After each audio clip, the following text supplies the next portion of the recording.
നമ്മുടെ മഹല്ലിലുള്ള എല്ലാവരും, മദ്രസയിലെ കുട്ടികൾ മാത്രമൊന്നല്ല, അങ്ങനെ നമ്മൾ വിചാരിക്കരുത്. നമുക്ക് ഏറ്റവും വലിയ അബദ്ധം പറ്റണത് 10 കഴിഞ്ഞിട്ട് +2 കഴിഞ്ഞിട്ട് പോകുന്ന കുട്ടികളുടെ ഭാവി ആലോചിക്കാത്തതുകൊണ്ടാണ്. നമ്മുടെ ഈ 1ാം ക്ലാസ് മുതൽ 10ാം ക്ലാസ് വരെ അല്ലെങ്കിൽ +2 വരെ പഠിക്കണ കാലത്ത് എന്ത് ചെയ്യുന്നു എന്ന അതേ പ്രാധാന്യം തന്നെ പാസ് ഔട്ടായിട്ട് പോകുന്ന കുട്ടികൾക്ക് നമ്മൾ എന്ത് കൊടുക്കുന്നു എന്നതിൽ കൂടിയുണ്ട്. അപ്പോൾ മഹല്ലിലെ എല്ലാവർക്കും നല്ല വിവരം ഉണ്ടാവണം. മൂന്നാമത്തെ ഒരു കാര്യമാണ് അവരുടെ സ്വഭാവ സംസ്കരണം എന്ന് പറയുന്നത്. നേരത്തെ പറഞ്ഞ പോലെ നമ്മളെ വീട്ടിലുള്ള ഒരാൾക്ക് നല്ല സ്വഭാവമാണ്, നല്ല വിദ്യാഭ്യാസമുണ്ട്, ജോലി ഇല്ലെങ്കിൽ അയാളെ വീട്ടുകാർ വെറുക്കണ പോലെ, അസ്വസ്ഥമാണ പോലെ അയാൾക്ക് നല്ല ജോലിയുണ്ട്. പക്ഷെ ആ ജോലി കുറച്ചുകൂടി പ്രൊമോഷൻ കിട്ടും അയാൾക്ക് ഡിഗ്രി സർട്ടിഫിക്കറ്റ് ഉണ്ടായിരുന്നെങ്കിൽ. അപ്പോഴാണ് വിദ്യാഭ്യാസത്തിൻ്റെ പ്രാധാന്യം മനസ്സിലാവണം. നിങ്ങൾ എല്ലാ കൊല്ലവും വിദേശത്ത് പോകാറില്ലേ? ഉണ്ട്. ഇക്കുറി പോകണില്ലേ? ഞാൻ 2 കൊല്ലമായിട്ട് പോകാറില്ല. എന്താ കാരണം? ഇപ്പോൾ കുവൈത്തിൽ വിസിറ്റിംഗ് വിസ കിട്ടണമെങ്കിൽ ഡിഗ്രി സർട്ടിഫിക്കറ്റ് വേണം. കണ്ടോ, അവിടെ ഒരു ബ്ലോക്ക് വരുന്നത് അതുകൊണ്ടാണ്. അതാണ് എൻ്റെ ഒരു കാരണം. ഇനി മൂന്നാമത്തേത് ഈ സ്വഭാവം. ഒരാൾക്ക് നല്ല വിവരമുണ്ട്, നല്ല ജോലിയുണ്ട്, പക്ഷെ അയാളുടെ സ്വഭാവം തീരെ ശരിയില്ല. നാട്ടുകാരും വീട്ടുകാരും വെറുക്കും. അയാൾ വരുമ്പം തന്നെ അല്ല ഇന്ന് അയാൾ മീറ്റിങ്ങിന് ഉണ്ടല്ലേ, അയാൾ ഇല്ലയെന്ന് വിചാരിച്ചിട്ടാണ് ഇന്ന് വിളിച്ചത് എന്ന് പറയുന്നുണ്ട്. കേട്ടോ, അപ്പോൾ ആ സ്വഭാവം നാട്ടിലുള്ള മുഴുവൻ മനുഷ്യന്മാരുടെയും സ്വഭാവത്തെ നമ്മൾ ശരിപ്പെടുത്തണം. ഇപ്പം ചിലർ പറയാറുണ്ട് ഈ മീറ്റിങ്ങിലൊക്കെ ഇങ്ങനെ ചൂടാവുമ്പോൾ, എല്ലാ മോനും ഇവിടെ വലിയ ഉസ്താമാരൊക്കെ ഇല്ലേ, നേതാക്കളൊക്കെ, നീ എന്ത് ഭയങ്കര ചൂടാണല്ലോ. എൻ്റെ സ്വഭാവം അങ്ങനെ ആയിപ്പോയി, ഞാൻ ജന്മനാ അങ്ങനെയാണ്. അങ്ങനെ പറ്റില്ല. ശരിക്കും പറഞ്ഞാൽ എന്ത് ജന്മനാ വൃത്തികെട്ട സ്വഭാവം ഉണ്ടെങ്കിലും നബി സല്ലല്ലാഹു അലൈഹി വസല്ലം തങ്ങൾ പറയുന്നുണ്ട്, ഹസ്സിനു അഖ്ലാഖക്കും, നിങ്ങളുടെ സ്വഭാവങ്ങൾ ശരിപ്പെടുത്തണം. ഈ ഹദീസിനെ ഇമാം ഗസാലി റഹിമഹുല്ലാഹ് അടിപൊളിയായി വിശദീകരിക്കുന്നുണ്ട്. എത്ര ജന്മനാ വൃത്തികെട്ട സ്വഭാവമാണെങ്കിലും ശരിപ്പെടുത്താൻ പറ്റും എന്നുള്ളത് ഈ ഹദീസ് തെളിവാണ്. കാരണം ഇസ്ലാമിൽ ഇമ്പോസിബിളായ ഒരു കാര്യം കൊണ്ട്, മുഹാലായ ഒരു കാര്യം കൊണ്ട് കീർത്തനം ഉണ്ടാവില്ല. നിങ്ങൾ സ്വഭാവം ശരിപ്പെടുത്തണം എന്ന് പറഞ്ഞാൽ എത്ര മോശം സ്വഭാവം ശരിയാക്കാൻ പറ്റും എന്നുള്ളതാണ് ഈ ഹദീസ് നമ്മളെ ബോധ്യപ്പെടുത്തുന്നത്.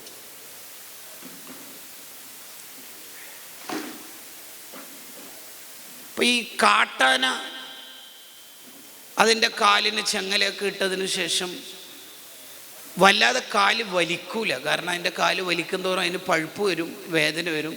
അതുകൊണ്ട് ഒന്ന് അച്ചടക്കത്തിലേക്ക് വന്ന് ഒരു പതിയൊക്കെ കീറി അതിൻ്റെ തളച്ചിട്ട് കുറച്ച് മാസങ്ങൾ കഴിഞ്ഞാൽ ആ കാട്ടാനൻ്റെ കാലിനുള്ള ചെങ്ങലയൊക്കെ ഊരിയെടുത്ത് കയറ് കെട്ടിക്കൊടുത്താൽ അത് വലിക്കൂല. കാരണം ഇപ്പോഴും എൻ്റെ കാലിന് ചെങ്ങലാന്നാണ് മൂപ്പരുടെ വിചാരം. ഒരു പാപ്പാനാകെ അതിൻ്റെ തുമ്പിക്കയുടെ പകുതിയേ ഉണ്ടാവുള്ളൂ, ചെറുത്. അയാളിങ്ങനെ പറയുമ്പോൾ ആന എഴുന്നേൽക്കും, ഇരിക്കാൻ പറയുമ്പോൾ ഇരിക്കുകയും ചെയ്യും. ആന ശരിയാവുന്നുണ്ടല്ലോ, കാട്ടാന നാട്ടാനയാവുന്നു. പുലി, സിംഹം, കടുവ എന്നൊക്കെ പറയണ വളരെ കടിച്ചു കീറുന്ന ജീവികളാണെങ്കിൽ തന്നെയും പരിശീലിപ്പിച്ച് സർക്കസിലേക്ക് കൊണ്ടുവരുമ്പോൾ ഒരു വളയം അതിൻ്റെ ഉള്ളിലൂടെ ജമ്പ് ചെയ്യുന്നു, സൈക്കിൾ ഓടിക്കുന്നു. കണ്ടോ, വാവാ സുരേഷ് പാമ്പിനെ നല്ല ആക്കുന്നുണ്ടല്ലോ. അപ്പോൾ ആന നന്നായി, പാമ്പ് നന്നായി, കടുവ നന്നായി, പുലി നന്നായി, സിംഹം നന്നായി. ഇനി ആകെ നമ്മളെ ബാക്കിയുള്ളൂ. അതാണ് ഖുർആൻ ജീവികളെ വെച്ചുകൊണ്ട് സത്യം ചെയ്തതിന് ശേഷം ഉടനെ പറഞ്ഞത്, ഇന്നൽ ഇൻസാന ലി റബ്ബിഹി ലകനൂദ്. മനുഷ്യന്മാരെന്താ ഇങ്ങനെ? ഇതെവിടെയാണ് ഖുർആൻ കൊണ്ടുവരുന്നതെന്നറിയോ? അതിരാവിലെ യുദ്ധത്തിന് പോകുന്ന കുതിരയെ തന്നെ സത്യം, കുളമ്പുകൾ പാറക്കിടിക്കുന്നു, യുദ്ധമുഖത്തേക്ക് എത്തുന്നു, ശത്രുക്കളുടെ ആക്രമണങ്ങൾ ഏറ്റുവാങ്ങുന്നു. അതൊന്നും വകവെക്കാതെ ഇന്നലെ പാതിരാക്ക് ഉറങ്ങിയതാണെങ്കിലും ഇന്ന് യജമാനൻ പറയുന്നതിനനുസരിച്ച് നേരത്തെ എഴുന്നേറ്റ് പടക്കളത്തിലേക്ക് പുറപ്പെടുന്നു. ഈ കുതിരകളെ സത്യം ചെയ്തതിന് ശേഷമാണ് ഖുർആൻ പറയണത്, യജമാനൻ പറയുന്നത് കുതിര സ്വീകരിക്കുന്നുണ്ട്, പക്ഷേ ഇന്നൽ ഇൻസാന ലി റബ്ബിഹി ലകനൂദ്, യജമാനനായ ഞാൻ പറഞ്ഞത് എന്താ മനുഷ്യന്മാർ സ്വീകരിക്കാത്തത്. വളരെ മനോഹരമായിട്ടാണ് ഖുർആൻ ആയത്ത് അവിടെ ഫിറ്റ് ചെയ്തേക്കുന്നത്. ഹുസ്നുൽ ഖുൽഖി നിസ്ഫുദ്ദീൻ എന്നാണ്. അതുകൊണ്ടാണ് നബി സല്ലല്ലാഹു അലൈഹി വസല്ലം തങ്ങളോട് ഉപദേശം തേടി വന്ന കുറേ ഹദീസുകളിൽ നബി തങ്ങൾ ഈ സൽസ്വഭാവം ആഡ് ചെയ്യുന്നുണ്ടാവും. നബിയെ അധിക പേരും എങ്ങനെ സ്വർഗത്തിലെത്തും? അതിന് മറുപടി തഖ്വല്ലാഹ് ഹുസ്നുൽ ഖുൽഖ്. നബിയെ എന്നെ ഒന്ന് ഉപദേശിക്കാവോ? ഇത്തഖില്ലാഹ ഹൈസുമാ കുന്ത വഖാലിഖിൻ നാസ ബിഖുലുഖിൻ ഹസൻ. ഇതെന്തിനാ രണ്ടും ഒന്നിച്ച് പറയണത്? അത് കുറേ ആൾക്ക് നല്ല ഇബാദത്തുണ്ടാവും, പക്ഷേ പേരും ചൂടനായിരിക്കും അയാൾ. ഞാൻ മദ്രസൻ്റെ വരാന്തയിലൂടെ നടന്നാൽ പിള്ളേർ മുട്ട് വിറക്കുന്നൊക്കെ മൂപ്പരെന്നെ ഡയലോഗ് അടിക്കുകയും ചെയ്യും. സാധേ ഞാനൊക്കെ വീട്ടിൽ കയറിയാൽ ഭാര്യക്കും മക്കൾക്കെല്ലാം മരണപ്പേടിയാണ്. നിങ്ങൾ ആലോചിച്ച് ഒരു പെരുമ്പാമ്പ് കയറിയാലും അങ്ങനെ തന്നെ. പെരുമ്പാമ്പൊന്നും കയറണ്ട, ഒരു ചേര കയറിയാൽ തന്നെ ഭയങ്കര പേടിയായിരിക്കും. നമ്മൾ തിരിച്ചാലോചിക്കുക, നബി സല്ലല്ലാഹു അലൈഹി വസല്ലം നിങ്ങൾ വീട്ടിൽ കയറിയാൽ എങ്ങനെയായിരിക്കും? മക്കം ഫത്തഹിൻ്റെ അന്ന് കുറേ കൂടി വളരെ പ്രൗഢിയിൽ വരേണ്ട ഒരു യാത്രയാണ് മക്കം ഫത്ത്. ജയിച്ചു കയറിയ ഒരു രാജാവിൻ്റെ ഫീലിങ്ങിലാണ് അന്ന് വരേണ്ടിയിരുന്നത്. അന്ന് തങ്ങൾ വരുമ്പോൾ 4 കുട്ടികൾ അപ്പുറപ്പുറത്തൊക്കെ തൂങ്ങിപ്പിടിച്ചിട്ടാണ് വന്നേക്കുന്നത്. അവിടുത്തെ മടിയിൽ 6 കുട്ടികൾ മൂത്രം ഒഴിച്ചിട്ടുണ്ടായിരുന്നു. 6 കുട്ടികളും സ്വന്തം മക്കളല്ല. നിങ്ങൾ ആലോചിച്ച് നോക്കി. കുട്ടികൾ ഷോൾഡറിൽ കയറി കളിക്കുമ്പോൾ നബി സല്ലല്ലാഹു അലൈഹി വസല്ലം തങ്ങളെ കണ്ട സ്വഹാബിമാർ പറയും, നല്ല വണ്ടിയാണല്ലോ കുട്ടികൾക്ക് കിട്ടിയേക്കണത്. അന്നേരം തിരിച്ച് റസൂൽ പറയുന്നത് എന്താ? വണ്ടി മാത്രമൊന്നുമല്ല സൂപ്പർ, ഡ്രൈവറും പൊളി തന്നെയാണ്. കേട്ടോ? അപ്പോൾ കുറേ കൂടി നമ്മളെ എല്ലാവരുടെയും സ്വഭാവത്തെ ശരിപ്പെടുത്തിയാൽ തന്നെ അക്മലുൽ മുഅ്മിനീന ഈമാന എന്ന് പറയുന്ന ഒരു പാർട്ടിലേക്ക് വരും. ഇമാം ഇബ്നു ഹജർ തങ്ങളുടെ ശിഷ്യന്മാരിൽ വളരെ പ്രധാനിയാണ് ഇമാം ഫാക്കിഹി എന്നറിയപ്പെടുന്ന പണ്ഡിതൻ. അവരുടെ മനാഹിജുൽ അഖ്ലാഖുസ്സനിയ എന്ന് പറയുന്ന ഒരു പ്രൗഢ ഗ്രന്ഥമുണ്ട്. ഇപ്പോൾ നിലവിൽ അതിൻ്റെ PDF കോപ്പി കണ്ടിട്ടില്ല. ദാറുൽ ഇയാദ് കുവൈത്ത് പ്രസിദ്ധീകരിക്കുന്ന കുറച്ചുകൂടി നല്ല പേജുകൾ, 1000-ലേറെ പേജുകളുള്ള അടിപൊളി ഗ്രന്ഥം. നമ്മുടെ ജീവിതത്തിൽ ഉണ്ടാവേണ്ട 10-400 നല്ല സ്വഭാവങ്ങൾ, അതിൻ്റെ മഹത്വങ്ങൾ, അതിൻ്റെ ഡെഫിനിഷൻ, നമ്മളുടെ ജീവിതത്തിൽ ഉണ്ടാവാൻ പാടില്ലാത്ത ദുസ്വഭാവങ്ങൾ അതുകൂടി ചേർത്ത് പറയുന്ന അടിപൊളി ഗ്രന്ഥം. ഒന്ന് ഇബ്നു ഹജർ അങ്ങയുടെ ശിഷ്യനല്ല, അതിന് പിന്നെ വേറെ പ്രത്യേകിച്ച് പറയാനൊന്നുമില്ലല്ലോ. അള്ളാഹു അവിടുത്തെയൊക്കെ ബർക്കത്തുണ്ട്, നമ്മളെ നന്നാക്കട്ടെ. ഞാൻ ആമുഖം അവസാനിപ്പിച്ച വിഷയത്തിൻ്റെ പ്രധാന കാമ്പിലേക്ക് കയറുകയാണ്. പള്ളി മദ്രസകൾ ഒരു നാടിൻ്റെ ഒരു സാംസ്കാരിക കേന്ദ്രമാണ്. എന്താണ് അങ്ങനെ പറഞ്ഞാൽ അതിൻ്റെ അർത്ഥം എന്നാ? എല്ലാവർക്കും നമ്മുടെ പള്ളിയിലേക്കും മദ്രസയിലേക്കൊക്കെ വരാൻ പറ്റുന്ന, അതിൻ്റെ ഒരു സംവിധാനത്തിൽ വരാൻ പറ്റുന്ന ഒരു ആക്സസ് നമ്മൾ ഉണ്ടാക്കിയെടുക്കണം. മൂത്രയ്ക്കാൻ മുട്ടുന്നുണ്ട്, പള്ളിയുണ്ടോ എന്ന് അന്വേഷിക്കുന്നതിന് പകരം അത് നമ്മുടെ ഡ്യൂട്ടിയും. ശരിക്കും പറഞ്ഞാൽ ചില കമ്മിറ്റിക്കാരുടെ ആകപ്പാടുള്ള ഡ്യൂട്ടി, കഴിഞ്ഞ കൊല്ലം പിന്നെ അബ്ദുറഹ്മാൻ ഹാജിക്ക് പ്രസിഡൻ്റായപ്പോൾ 5 പോത്തിനെ അറുത്തിട്ടുള്ളൂ. അൽഹംദുലില്ലാഹ് ഇക്കൊല്ലം 8 പോത്തിനെ അറുത്തിട്ടുണ്ട് എന്നുള്ളതല്ല. അതല്ല ശരിക്കും, അതൊന്നുമല്ല. മൂത്രച്ചോളിയിലെ പാട്ട പൈപ്പിന് കെട്ടിയിടുക, ആടിനെ കെട്ടിയിടുന്ന മാതിരി ചെരുപ്പ് ത്രികോണാകൃതിയിൽ മുറിക്കുക, മോഷ്ടിച്ചു കൊണ്ടുപോകുന്നുണ്ട്. ഇതൊന്നും അല്ല വലിയ സേവനം. ഇത് ചെയ്താലും ചെയ്തിട്ടില്ലെങ്കിലും നമ്മൾ ചെയ്യേണ്ട ചില കാര്യങ്ങളിലേക്കാണ് നിങ്ങളുടെ ശ്രദ്ധ ഞാൻ കൊണ്ടുപോകുന്നത്. എല്ലാവർക്കും കയറി വരാൻ പറ്റുന്ന, ഏത് പ്രശ്നം അവതരിപ്പിക്കാൻ പറ്റുന്ന ഒരിടമായിരുന്നു മദീനത്തെ പള്ളി. പള്ളി വളരെ ചെറുതായിരുന്നു, AC ഇല്ല, മറ്റൊന്നും ഉണ്ടായിരുന്നില്ല. പക്ഷെ ആ പള്ളിയിൽ എല്ലാ പ്രശ്നവും അവതരിപ്പിക്കാൻ പറ്റും. ഏത് പ്രശ്നം അവതരിപ്പിക്കും, ആർക്കും ഒരു ശബ്ദ കോലാഹലങ്ങളില്ല, ഒരു പ്രശ്നമില്ല, ഒരു പ്രതിസന്ധിയും. അങ്ങനെയുള്ള ഒരു ഇടമായി നമ്മുടെ മഹല്ലിനെ, നമ്മുടെ മദ്രസയെ, നമ്മുടെ പള്ളിയെ സംവിധാനിക്കണം. ശരിക്കും പറഞ്ഞാൽ നമ്മളിങ്ങനെ ഓരോ കാര്യങ്ങളിങ്ങനെ വായിച്ചു പോകുന്നതിലപ്പുറത്ത് അത് നമ്മൾ ഇംപ്ലിമെൻ്റ് ആക്കുന്നില്ല എന്നുള്ളതിൽ ഒരു ശരിയുണ്ട്. അങ്ങനെ പറഞ്ഞാൽ ഇപ്പോൾ നമ്മളിപ്പോൾ ഒരു ഹദീസ് എടുക്കുന്നു, ഹദീസിൻ്റെ ക്ലാസ്. എന്താ ഹദീസിൻ്റെ ക്ലാസ്? നിങ്ങൾ ഇമാമ് നിൽക്കുകയാണെങ്കിൽ നിങ്ങൾ ചെറിയ സൂറത്തോദം ശ്രദ്ധിക്കണം. കാരണം ഫൈന ഫീഹിം അൽ മരീദ്, ആ മഅ്മൂമിങ്ങളിൽ രോഗിയുണ്ടാവും, വദൽ ഹാജ ആവശ്യക്കാരുണ്ടാവും, അല്ലെങ്കിൽ യാത്രക്കാരനുണ്ടാവും. ഈ വദ അൽ ഹാജ എന്നുള്ളതിൽ എല്ലാം പെടുന്നുണ്ട്. അങ്ങനെയാണെങ്കിൽ ശരിക്കും നമ്മൾ ആ ഹദീസിനെ ഈ കാലത്തേക്ക് കൊണ്ടുവരിക. അല്ലെങ്കിൽ ഇപ്പോൾ നബി സല്ലല്ലാഹു അലൈഹി വസല്ലം തങ്ങൾ ഖാത്തിമുൻ നബിയീൻ, ലാസ്റ്റത്തെ നബിയാണെന്ന് പറയുന്നതിന് ഇപ്പം എന്താ അർത്ഥമുള്ളത്? അങ്ങനെയൊക്കെ പിന്നെ മൂസാ നബിക്കും അറിയാലോ, ഞാൻ വാസിത്തുൻ നബിയീൻ, നബിമാരിൽ ഒരു പകുതിക്ക് ഒന്നാളാണെന്ന് പറയുന്നത്. നബി തങ്ങൾ ലാസ്റ്റത്തെ നബി എന്ന് പറയുന്നത് ആ കൊണ്ടുവന്ന ആശയങ്ങൾ ഖിയാമത്ത് നാൾ വരെ നമ്മളിങ്ങനെ ഇംപ്ലിമെൻറ്റ് ചെയ്ത് കൊണ്ടിരിക്കണം. ഈ ഹദീസ് വായിച്ചിട്ട് റവാഹുൽ ബുഖാരി, ഈ ഹദീസ് ബുഖാരി റിപ്പോർട്ട് ചെയ്തിട്ടുണ്ട്. അടുത്ത വായിക്ക് അൻ അബി ഹുറൈറത്ത എന്ന് പോകുന്നതിലപ്പുറം നമ്മൾ കുട്ടികൾക്കും നമ്മുടെ മുത്തഅല്ലിമീങ്ങൾക്കും നമ്മളിലും ഉണ്ടാക്കിയെടുക്കേണ്ടത്, കോഴിക്കോട് റെയിൽവേ സ്റ്റേഷൻ്റെ അടുത്ത പള്ളിയിലാണ് മുത്തുനബി ഒരു തവണ ഇമാം വെക്കുന്നതെങ്കിൽ പിന്നെ നബി നിങ്ങൾ ഏത് സൂറത്ത് ഓതാനായിരിക്കും സാധ്യത? നിങ്ങളുടെ ഒരു അഭിപ്രായം പറയും. ചെറുതായിരിക്കും അല്ലേ? ടൗൺ സ്ക്വയറിൽ തങ്ങൾ മൈക്കിട്ടിട്ട് സംസാരിക്കുമ്പോൾ എത്ര ഡെസിബലിൽ സൗണ്ട് ഇടാനായിരിക്കും തങ്ങൾ പറയാൻ സാധ്യത? നിങ്ങൾ ആ ഒരു ഉദാഹരണം വെറുതെ ഇട്ട് കൊടുത്ത് നോക്കി. ശരിക്ക് ആ ഹദീസ് കൊണ്ട് എന്താണോ ഉദ്ദേശിച്ചത് അത് മുഴുവൻ അവിടെ സാർത്ഥകമായി മാറി. ടെക്സ്റ്റുകളിലപ്പുറത്ത് എക്സാമിൽ പോർഷൻസ് തീർക്കണം എന്നതിലപ്പുറത്ത് ഇഖ്റഉ മൗതാക്കും സൂറത്തെ യാസീൻ, മരിച്ചവർക്ക് യാസീൻ ഓതണം എന്ന ഹദീസ് എടുത്തതിൻ്റെ പിറ്റേന്ന് നമ്മുടെ പള്ളി പ്രസിഡൻറ്റിൻ്റെ ഭാര്യ മരിച്ചിട്ടുണ്ട്, മദ്രസയിലെ കുട്ടികളെ വിടാൻ കഴിയോ എന്ന് സദർ ഉസ്താദിനോട് ഒരാളും യാചിക്കേണ്ട അവസ്ഥ ഉണ്ടാകാൻ പാടില്ല. നമുക്ക് പോകണം കുട്ടികളെ കൂട്ടിയിട്ടൊന്ന് പറയാം. എന്നാലാണ് ആ സ്വഹീഹ് ഇബ്ബാൻ്റെ ഹദീസ് ആ കുടുംബത്തിൽ മഹലിൽ ഇംപ്ലിമെൻറ്റ് ചെയ്യുക. അല്ലാണ്ട് പോർഷൻസ് ഇഷ്ടം പോലെ തീരാനുണ്ട്, പിന്നെ എങ്ങനെ മരിച്ച വീട്ടിലേക്ക് പോവുക എന്നാണ് നമ്മൾ പറയണമെങ്കിൽ പിന്നെ എന്തിനാണ് നമ്മൾ വഹാബികളോട് ഈ വാദിക്കുന്നത്? മൗത്താക്കും എന്ന് പറഞ്ഞാൽ അവിടെ മരിച്ചവർ എന്നുകൂടി അർത്ഥമുണ്ട് എന്ന് തൊഴഫ് എന്തിനാണ് നമ്മൾ കൊണ്ടുവരുന്നത്? അപ്പോൾ ഈ ഇംപ്ലിമെൻ്റ് സൈഡിലേക്ക് നമ്മൾ കൊണ്ടുവരും. ഈ തിയറി പറയാന്ന് പറയുന്നത് വളരെ സിമ്പിളാണ്. മുഹമ്മദ് റളിയല്ലാഹു അയ്യുഹൽ വലദിൽ പറഞ്ഞല്ലോ, തിയറി പറയാൻ വളരെ സിമ്പിളാണ്. തിയറി പറയുന്നതിന് എന്താ? പക്ഷെ അത് ഒരു ഇംപ്ലിമെൻ്റ് സൈഡിലേക്ക് മഹലിൻ്റെ സൗകര്യങ്ങൾ എത്ര എന്നതിലപ്പുറത്ത് ഈ ഇൽമു മുഴുവനും നമ്മുടെ മഹലിൽ ഇങ്ങനെ കാണത്തക്ക വിധത്തിൽ വിതറി കൊണ്ടുപോകാൻ നമുക്ക് കഴിയണം എന്നാണ് ആ പറഞ്ഞതിൻ്റെ അർത്ഥം. രണ്ടാമത്, നമ്മുടെ മദ്രസ സംവിധാനങ്ങൾ ഒരു ലൈഫ് സ്കൂളായി മാറണം. എന്താണ് ആ പറഞ്ഞതിൻ്റെ അർത്ഥം? രാവിലെ 8:00-ക്ക് ആ കെട്ടിടം പൂട്ടിയാൽ പിന്നെ വൈകുന്നേരം ഉണ്ടെങ്കിലുണ്ട് ഇല്ലെങ്കിലില്ല എന്നതിലപ്പുറത്ത് ആ കെട്ടിടത്തെ മുഴുവൻ സമയം ഉപയോഗിക്കാൻ ആവശ്യമായ എന്തെല്ലാം നമുക്ക് ചെയ്യാൻ പറ്റുമോ അത് മുഴുവനും നമ്മുടെ ആലോചനയിൽ ഉണ്ടാവും.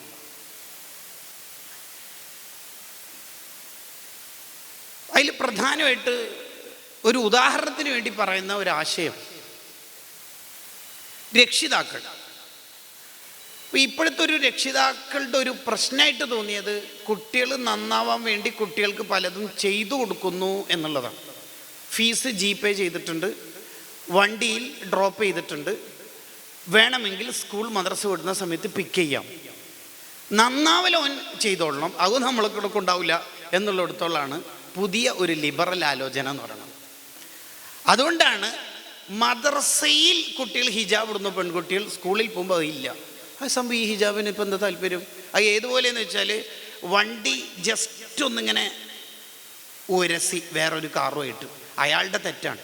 ഉടനെ തന്നെ അയാളോടൊന്ന് ചൂടാൻ വേണ്ടിയിട്ട് തൊപ്പി അഴിച്ചിട്ട് പേരും തെറി വയറ് നിറച്ചു കൊടുത്ത് തിരിച്ചു വന്നിട്ട് തൊപ്പിയിട്ടിട്ട് ഒന്നിച്ചുള്ള ഡ്രൈവറോട് പറയാം, ചിലത് അങ്ങോട്ട് പറയണം, തൊപ്പിയിട്ടത് നടക്കൂല. അപ്പോൾ ഡ്രൈവർ തിരിച്ചു വയ്ക്കേണ്ട ഒറ്റ ചോദ്യമേ ഉള്ളൂ, നിങ്ങൾ ശരിക്കും എന്തിനാണ് തൊപ്പിയിടുന്നത്? ശരിക്കും നിങ്ങൾ എന്തിനാണ് തൊപ്പിയിടുന്നത്? എന്തിനാണ് അയച്ചതിൻ്റെ കാരണം ഉപരി പറഞ്ഞല്ലോ, അതാണ് സാർ. ആ ചോദ്യമാണ് ശരിക്കും നമുക്ക് വേണ്ടത്. കുറേ ചോദ്യങ്ങളാണ് പലരെയും സൂഫിയാക്കളാക്കിയത്. ഹൽ റഅയ്ത നബിയ സല്ലല്ലാഹു അലൈഹി വസല്ലം, നിങ്ങൾ ഇതുവരെ റസൂലുള്ളാഹിനെ കണ്ടോ? ആ ചോദ്യമായിരുന്നു അബൂ യസീദുൽ ബിസ്താമിയെ റളിയല്ലാഹു അൻഹു വലിയ ഒരു ലോകത്തേക്ക് എത്തിച്ചത്. ചോദ്യങ്ങളുടെ പിന്നിൽ രൂപപ്പെട്ട മഹാന്മാരെ കുറിച്ച് മാത്രം വിവിധ രചനകളുണ്ട്, ഞാൻ ആ ഭാഗത്തേക്ക് പോകുകയല്ല. അപ്പം ഈ രക്ഷിതാക്കളെ നമുക്കെങ്ങനെ ഒരു ശരിയുടെ ലോകത്തേക്ക് കൊണ്ടുവരാം എന്ന് പറഞ്ഞാൽ, എന്നാലോചിച്ചാൽ ഇങ്ങനെ തോന്നുകയാണ്, രക്ഷിതാക്കൾ കൂടി നമ്മുടെ മദ്രസയിലെ സ്റ്റുഡൻസ് ആവുന്ന ചില സന്ദർഭങ്ങളുണ്ടാവും. നിസ്കാരം ഖളാ ആക്കരുത് എന്ന് നമ്മൾ കുട്ടികളോട് പഠിപ്പിക്കുമ്പോൾ ആ വീട്ടിലെ രക്ഷിതാക്കൾ കൂടി ഖളാ ആക്കരുത് എന്ന ഒരു പഠിപ്പിക്കലാണ് നമ്മുടെ ഭാഗത്തുനിന്ന് ഉണ്ടാവുന്നത്. സ്ക്രീൻ അഡിക്ഷൻ കുട്ടികൾക്കുണ്ടാവരുത് എന്ന് പറയുമ്പോഴും അവൻ്റെ ഉപ്പയും ഉമ്മയും നിരന്തരം മൊബൈൽ ഉപയോഗിക്കുന്ന ആളാണെങ്കിൽ ആ കുട്ടീനോട് എത്ര തിരുത്തിയിട്ടും കാര്യമില്ല. കാരണം ഓട്ടോറിക്ഷൻ്റെ മുമ്പിലത്തെ ടയറാണ് കുട്ടി, ബേക്കിലത്തെ 2 ടയറിൽ ഏതെങ്കിലും ഒന്ന് പഞ്ചറായാൽ അതിൻ്റെ ഒരു പ്രശ്നം അവിടെ ഉണ്ടാവും. ഈ കുട്ടി നല്ല കാറ്റുണ്ട്, റേഞ്ചിൽ റാങ്ക് ഉണ്ട്, 4 മൊമെൻ്റ് ഉണ്ടെന്ന് പറഞ്ഞിട്ട് ഒരു കാര്യം ഉണ്ടാവില്ല. ബേക്കിലത്തെ 2 ടയറിനും ഉപ്പാക്കും ഉമ്മാക്കും ഒരു പ്രയാസവും ഒരു പ്രശ്നവും ഇല്ലാതിരിക്കാനും കൂടി ആയിരിക്കണം നമ്മുടെ വിദ്യാഭ്യാസം മുന്നോട്ട് കൊണ്ടുപോകുന്നത്. അബൂ യസീദുൽ ബിസ്താമി റളിയല്ലാഹു അൻഹു വളരെ ചെറിയ പ്രായത്തിൽ തഹജ്ജുദ് ആരംഭിച്ച ആളാണ്. അതിൻ്റെ കാരണം ചരിത്രത്തിലുണ്ടല്ലോ. എപ്പോഴും രാവിലെ ഉണരുമ്പോൾ ഇടയ്ക്കിടയ്ക്ക് പാതിരാത്രി ഞെട്ടുന്ന സമയത്ത് വാപ്പ ഇങ്ങനെ തഹജ്ജുദ് നിസ്കരിക്കുന്നതാണോ? വാപ്പാനോട് ചോദിച്ചു, വാപ്പ എന്താ നിസ്കരിക്കണത്? തഹജ്ജുദ്. വാപ്പ എന്താ എന്നെ അതിന് വിളിക്കാത്തത്? മോനെ സുബിക്ക് വിളിക്കുന്നുണ്ടല്ലോ. വാപ്പാക്ക് തഹജ്ജുദും ഉണ്ട് സുബിയും ഉണ്ട്. ഈ കുട്ടികളല്ലേ അങ്ങനെ എന്തായാലും പറയും. എനിക്ക് സുബി മാത്രം. അതെന്താ വാപ്പാക്ക് 2 എണ്ണം? അത് വാപ്പാക്ക് നരകം പേടിയായിട്ടാണ്. ശരി. അപ്പോൾ എന്നെ നരകത്തിലിടൂല, മോൻ ചെറുതല്ലേ. വാപ്പ ഈ നരകം എന്ന് പറഞ്ഞാൽ എന്താ? ഭയങ്കര തീയാണ്. അപ്പോൾ ഉമ്മ അടുപ്പിൽ തീ കത്തിക്കുമ്പോൾ വലിയ വിറക് വെക്കുന്നതിൻ്റെ ഇടയിൽ ഗ്യാപ്പിൽ ചെറുത് വെക്കുന്നതാണെന്നുണ്ടല്ലോ. അപ്പോൾ ചെറുതിനെയും നിന്നെ നാളെ മുതൽ തഹജ്ജുദിന് വിളിക്കാം കേട്ടോ. അങ്ങനെയാണ് ആ മോനെ തഹജ്ജുദ് ആരംഭിച്ചത്. സമാനമായ ചരിത്രം അമ്മാവനിൽ നിന്ന് പഠിച്ചത് സഹിൽ ബിൻ അബ്ദുല്ലാഹി തുസ്തരി റളിയല്ലാഹു അൻഹുവിൻ്റേത് ഇഹ്യാ ഉലൂമുദ്ദീനിൽ പറയുന്നുണ്ട്.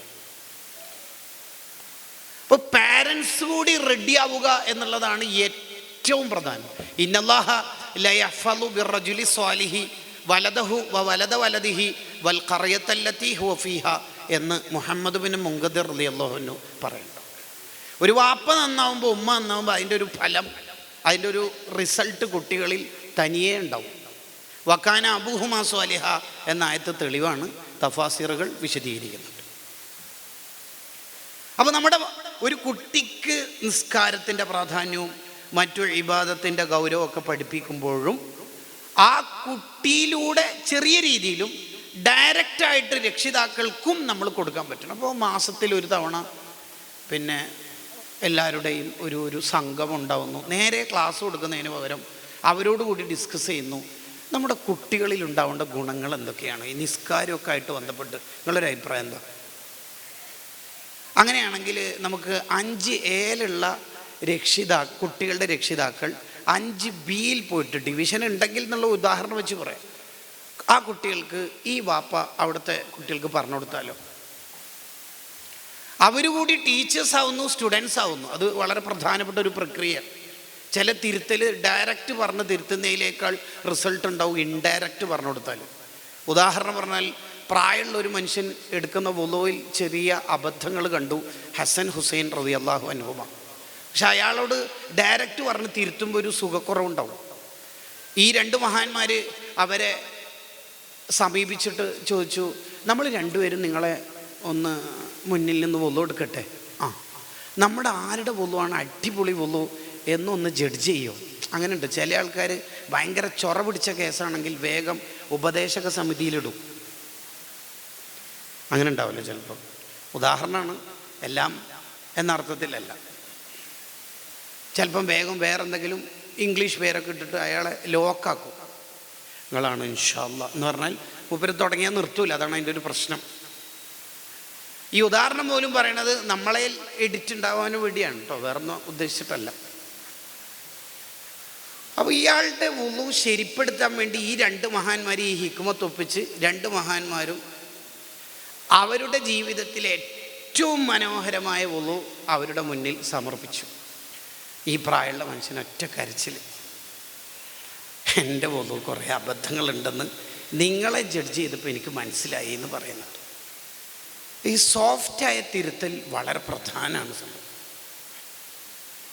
നമ്മളിൽ ഇപ്പോൾ നഷ്ടപ്പെട്ടുകൊണ്ടിരിക്കുന്ന ഒരു പ്രശ്നം അതാണ്. ഹുസ്നു തനബ്ബുഹ് ലിമാ വറദ ഫി തശബ്ബുഹ് എന്ന് പറയുന്ന ഒരു ഗ്രന്ഥമുണ്ട്. നജ്മുദ്ദീൻ അൽ ഖുസ്സിയാണ് അതിൻ്റെ മുസന്നിഫ്. വാപ്പ ബദറുദ്ദീൻ അൽ ഖുസ്സി തങ്ങൾ വലിയ പണ്ഡിതനാണ്. വാപ്പയാണ് ഈ മോനെ ഇത്രമേൽ ശരിപ്പെടുത്തിയതെന്ന് ചരിത്രം പഠിക്കുമ്പോൾ നമുക്ക് ബോധ്യപ്പെട്ടൊരു കാര്യമായിരിക്കും. മഹാനവറുകളുടെ ഹുസ്നു തനബ്ബുഹ് PDF അവൈലബിൾ ആയ നല്ല ക്ലാരിറ്റിയുള്ള കോപ്പിയാണ്. നിരവധി വാള്യങ്ങളുണ്ട്. അടിപൊളി ഗ്രന്ഥമാണ്. ഒരു 100 കണക്കിന് കിതാബ് നോക്കുന്ന ഒരു ഫലം ആ ഒറ്റ കിതാബ് നോക്കിയാൽ നമുക്ക് മനസ്സിലായിട്ടുണ്ടാവും. ആ കിതാബിൽ കാണാം, നമ്മൾ വളർത്തിയതിൻ്റെ ഓപ്പോസിറ്റായിട്ട് കുട്ടികൾ വളരുന്നു. മുടി നീണ്ടു വരുന്നുണ്ട്. അത് നമ്മുടെ മക്കളാവട്ടെ, നമ്മൾ പഠിപ്പിച്ചുകൊണ്ടിരിക്കുന്ന കുട്ടികളാവട്ടെ, ആ കുട്ടികളെ ശരിപ്പെടുത്തേണ്ട ഒരു രീതി വളരെ മനോഹരമായിട്ട് അതിൽ പറയുന്നു. നിങ്ങൾ കുറച്ചുകൂടി സോഫ്റ്റ് ആവുക. അവരെ ഒരിക്കലും ലയനത്ത് ചെയ്യാതിരിക്കുക, പിടിച്ച് പുറത്താക്കാതിരിക്കുക. ഒരുപക്ഷെ നമ്മൾ പുറത്താക്കലിലൂടെ ആ കുട്ടിക്ക് നന്നാവാനുള്ള മുഴുവൻ വാതിലുകളായിരിക്കും അടയുന്നത്. നീ എൻ്റെ മോനല്ല എന്ന് പറഞ്ഞിട്ട് വീട്ടിൽ നിന്ന് പുറത്താക്കിയാൽ ആ കുട്ടിക്ക് എന്നെങ്കിലും ഒരു തൗബയുടെ മനസ്സ് വന്നാൽ അള്ളാഹുവിൻ്റെ തൗബൻ്റെ വാതിൽ തുറന്നു കിടക്കുമ്പോഴും നമ്മൾ ക്ലോസ് ചെയ്തിട്ടുണ്ടാവും നമ്മളെ വീട്ടിൻ്റെ വാതിൽ. അതായിരിക്കും ചില പെൺകുട്ടികളെ ചുവന്ന തെരുവിലേക്ക് എത്തിക്കാനുള്ള ഒരു കാരണം. ഇനിയുള്ള കാലത്ത് കുറെ കൂടി നമ്മൾ ശ്രദ്ധിക്കണം. റഹിമല്ലാഹു വാലിദൻ ആന വലദഹു അല ബിർരിഹി എന്ന് ഹദീസിലുണ്ട്. എന്താണ് ആ പറയുന്നതിൻ്റെ അർത്ഥം? മക്കളെ അനുസരണ ഉള്ളവരാവാൻ വേണ്ടി അവരെ ഹെൽപ്പ് ചെയ്യുന്ന ഉപ്പാക്കുമാക്കും നീ റഹ്മത്ത് ചെയ്യട്ടെ എന്ന് നബി സല്ലല്ലാഹു അലൈഹി വസല്ലം തങ്ങൾ ദ്വാരക്കാണ്. എന്ന് പറഞ്ഞാൽ അവൻ ഫുട്ബോൾ കളിക്കാൻ ബൂട്ടൊക്കെ ഇട്ടിട്ട് റെഡി ആയിട്ട് ഇരിക്കുമ്പോൾ ഇപ്പം തക്കാളി വാങ്ങാൻ പീടികയിലേക്ക് പോകാൻ പറഞ്ഞാൽ ഓൻ പോകാൻ സാധ്യതയില്ല. അത് നമ്മൾ മുൻകൂട്ടി കണ്ടിട്ട് തക്കാളി വാങ്ങാൻ ഇപ്പം പറയാതിരിക്കുകയാണ്. ആ പാരൻറ്റിൻ്റെ ഒരു മനോഹാരിതകൾ ആലോചിച്ച് നോക്കിയേ. കണ്ടങ്ങള് ينبغي للوالدين أن يعينوا أولادهم على برهم خصوصا في هذه الأزمنة التي فشى فيها العاق. ഈ ഹദീസിൻ്റെ വ്യാഖ്യാനമാണത്. അനുസരണക്കേട് വർദ്ധിച്ച ഈ കാലത്ത് കുറെ കൂടി അവരെ ചേർത്ത് പിടിക്കുക. ഈ മുടി നീണ്ട ഒരു കുട്ടിക്ക് ഇപ്പോൾ കിട്ടാത്തൊരു കാര്യം എന്താ വെച്ചാൽ അവൻ്റെ തോളത്ത് കൈവച്ചിട്ട് തിരുത്തി കൊടുക്കുന്ന ആരുമില്ല എന്നുള്ളതാണ് ഈ കുട്ടികൾ നേരിടുന്ന ഏറ്റവും വലിയ പ്രശ്നം. അവൻ്റെ തോളത്തൊന്ന് കൈവെക്കുക. ഈ മുടി ഫുള്ളും മോൻ്റെ തന്നെയാണോ? അല്ല, ഇത്താത്തൻ്റെ താറ്റം കടം വാങ്ങിയതാണോ? നാളെ കുറച്ച് മുറിച്ചാലോ? ഫുള്ള് വേണ്ട. ഈ സിഗരറ്റ് വലിക്കുന്ന ആളെയും ലഹരിയിൽപ്പെട്ട ആളെയും തിരുത്താൻ ഇബ്നു ഹജർ പറയുന്ന ഒരു റൂട്ടുണ്ടല്ലോ. ഫുള്ളൊറ്റടിക്ക് കഴിയൂല, കുറച്ച് മുറിച്ചാലോ മുമ്പെന്ന്. എന്താ അഭിപ്രായം? ഓക്കെ അല്ലേ? കണ്ടോ, ആ കുട്ടിക്കും തോന്നൂലേ ഒളവെടുക്കുന്നത് ശരിയില്ല. ആ ഒളവെടുക്കുന്നത് ശരിയില്ലാത്തൊരു ചെറുപ്പക്കാരൻ്റെ അടുത്തേക്ക് ഇമാം ഷാഫി റളിയല്ലാഹു അൻഹു, ഷാഫി ഇമാമിൻ്റെ ആണ്ടല്ലേ, ഷാഫി ഇമാമ് അടുത്ത് ചെന്നു. എന്നിട്ട് ആ കുട്ടിയോട് പറയുന്നുണ്ട്, ഐ ബുനയ്യ, ഓ കുഞ്ഞുമോനെ. ആ വിളിയിൽ തന്നെ ഉണ്ടാവില്ല എല്ലാം. ഖുർആനിൽ രക്ഷിതാക്കൾ മക്കളെ വിളിക്കുന്ന വിളിയിലൊക്കെ അങ്ങനെയല്ലേ ഉള്ളത്. യാ ബുനയ്യ ലാ തഖ്സുസ് റുയാക, യാ ബുനയ്യ ലാ തുശ്രിക് ബില്ലാഹ്. യാ ബുനയ്യ എന്ന വിളിയാണ്. കണ്ടോ, ഐ ബുനയ്യ, ഓ മോനെ. അപ്പോൾ ആ കുട്ടി നോക്കി, അഹ്സിനിൽ വുളുവ, മോനെ വുളു നന്നാക്കും മോനെ, എങ്കിൽ യുഹ്സിനുക്കല്ലാഹ്, മോനെ അള്ളാഹു നന്നാക്കും എന്ന് പറഞ്ഞാൽ അത്തരം ഫ്രീക്കന്മാർ മിക്കവാറും കേൾക്കളി നീ നന്നാവില്ല എന്ന് മാത്രമാണ്. ഷാഫി ഇമാമ് നന്നാവലിൻ്റെ വാതിൽ തുറന്നു കൊടുക്കുകയാണ്. യുഹ്സിനുക്കല്ലാഹ്, മോനെ അള്ളാഹു നന്നാക്കും.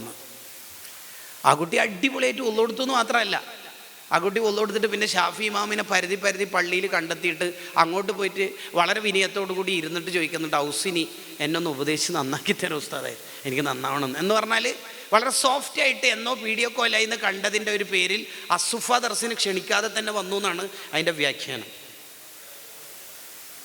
ആരും കിട്ടുന്നൊന്നുമില്ല ഉസ്താദെ പിള്ളേരൊന്നും ക്ലാസ്സിന്. അതിന് നമ്മളെന്താ ചെയ്തത്? നമ്മൾ ചെയ്ത പരിപാടി എന്നാ? നമ്മൾ എന്ത് ചെയ്തു? അപ്പോൾ കുറേ കൂടി നമ്മുടെ ഒരു ഇടപെടലിൻ്റെ രീതി തന്നെ മനോഹരമാക്കുക എന്നുള്ളതാണ് ഏറ്റവും പ്രധാനം. നമുക്ക് കുറേ ട്രെയിനിങ് കിട്ടൽ തന്നെയാണ് ഏറ്റവും പ്രധാനം. അതാണ് പാരൻസിന് കൂടി പകർന്നു കൊടുക്കണം എന്ന് പറഞ്ഞതിൻ്റെ ഒരു താല്പര്യം. അപ്പോൾ നമ്മളെ ഒന്നാമത്തെ ഒരു വിഷയം എന്ന് വെച്ചാൽ ഈ പറയുന്നതൊക്കെ ഞാൻ എങ്ങനെയെങ്കിലും എഴുതിയെടുത്തിട്ട് എവിടെങ്കിലൊക്കെ പറയണം എന്നതിലപ്പുറത്ത് ഞാനും ഒരു പാരൻ്റല്ലേ എന്ന് ആലോചിക്കാൻ കുറേ വൈകും. കാരണം അവൻ പ്രവർത്തിച്ചിട്ട് നമ്മൾ ഫയൽത്തൂലേക്ക് എത്താൻ കുറേ ടൈം എടുക്കുന്നുണ്ട്. നമ്മളിലേക്ക് ഇങ്ങനെ കൊണ്ടുവരിക, നമ്മളിലേക്ക്. ഞാനൊരു പാരൻ്റല്ല ശരിക്കും. എൻ്റെ മകൻ കാണുന്നത് ഫോൺ ഉപയോഗിക്കുന്നതായിട്ടാണോ കൂടുതൽ? ചിലപ്പോൾ കിതാബ് PDF നോക്കുന്നതായിരിക്കാം, പക്ഷെ അവൻ കാണുന്നത് എന്താണ്? അല്ലാമ ബാഖറമ റളിയല്ലാഹു അൻഹു പറയുന്നുണ്ടല്ലോ, ഞാൻ ചെറിയ പ്രായത്തിൽ തന്നെ യാസീൻ ഓതാൻ കാണാതെ പഠിച്ചു.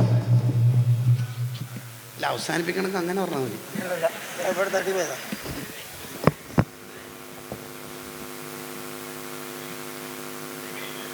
അത് നേരത്തെ പറഞ്ഞതിൻ്റെ ഒരു ബാക്കി ഭാഗമാണ്, എഡിറ്റിൻ്റെ ഇൻഡയറക്റ്റ്.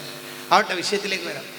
അല്ലാമ ബാഖറമ റളിയല്ലാഹു അൻഹു പറയുന്നത്, ഞാൻ ചെറിയ പ്രായത്തിൽ തന്നെ യാസീൻ ഓതാൻ അഥവാ കാണാതെ ഓതാൻ പഠിച്ചേക്കുന്നത് എൻ്റെ ഉമ്മ ഓതുന്നത് കേട്ടിട്ടാണ്. അതുതന്നെയാണ് ഏറ്റവും വലിയ തർബിയത്ത് എന്ന് പറയുന്നത്. ഇപ്പം നമ്മളിപ്പോൾ ഇങ്ങനെ മൊബൈൽ ഉപയോഗിച്ചുകൊണ്ട് പിന്നെ ഈ അറ്റൻഡൻസ് രജിസ്റ്റർ അല്ലെങ്കിൽ ഹാജർ പട്ടിക അപ്പുറത്ത് ഉസ്താദിന് കൊടുക്കുക എന്ന് പറയലോടുകൂടി വലതിന് മുന്തിക്കണം എന്നുള്ള ആ തിയറി ക്യാൻസലായി. അതാണ് അതിൻ്റെ ഒരു പ്രശ്നം. ഓക്കെ,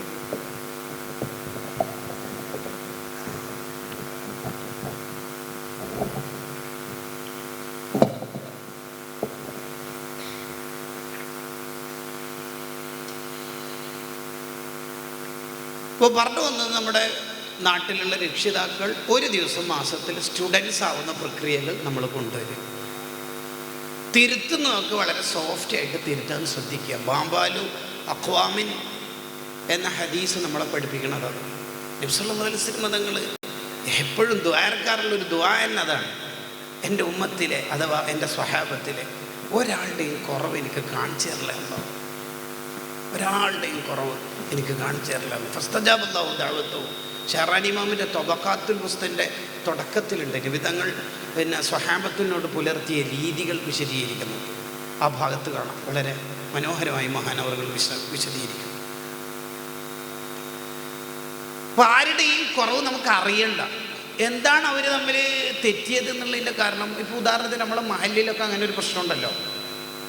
അത് പിന്നെ ഈ രണ്ട് പ്രശ്നങ്ങൾ പൊതുവെ കാണാറുണ്ട്.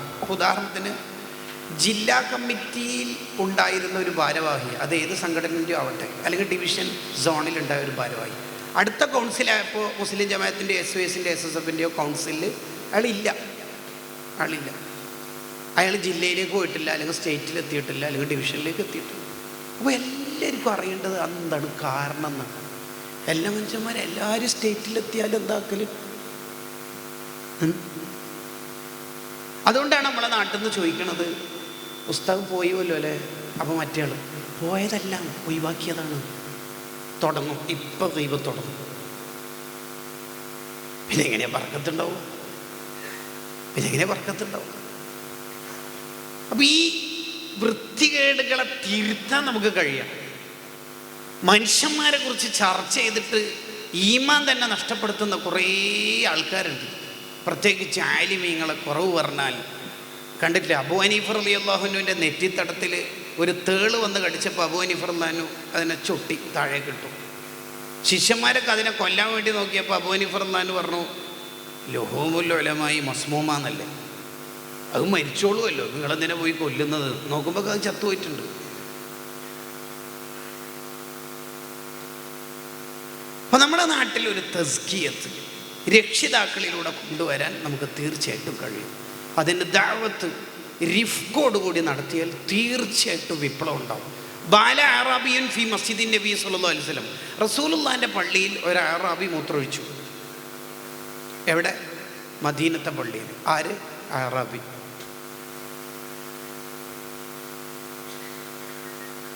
അപ്പം നബി സല്ലല്ലാഹു അലൈഹി വസല്ലം തങ്ങൾ എടുത്തൊരു നിലപാടാണ് അവിടെ നമ്മൾ ശ്രദ്ധിക്കേണ്ടത്.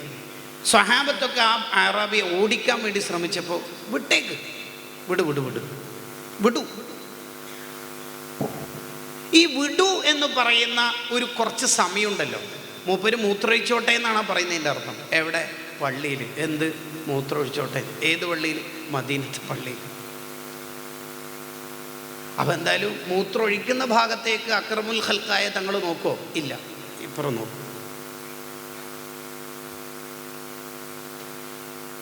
ഈ ഒരു 1.5 മിനിറ്റ് നമുക്ക് നഷ്ടപ്പെട്ടത് കൊണ്ടാണ് പലപ്പോഴും പ്രശ്നങ്ങൾ ഉണ്ടാകുന്നത്.